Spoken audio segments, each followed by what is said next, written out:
আসসালামু আলাইকুম। আমি রাকা। আজকে আমার বোন আর আমি আমাদের মেয়েদের পরিচয় দেব তোমাদের।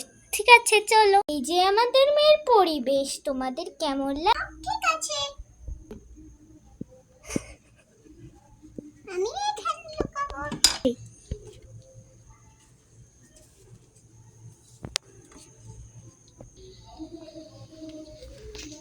আমি এর উপরে যাব।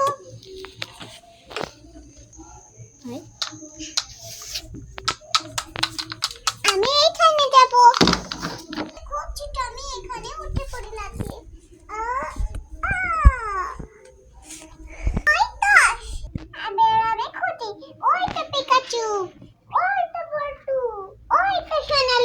এবার আমরা একটি নতুন খেলা করব, ঠিক এদেরই নিয়ে। এর পরের পার্ট দেখার জন্য প্রস্তুত আছেন? আপনাদের ভিডিওটি এখানেই শেষ হলো। Good bye.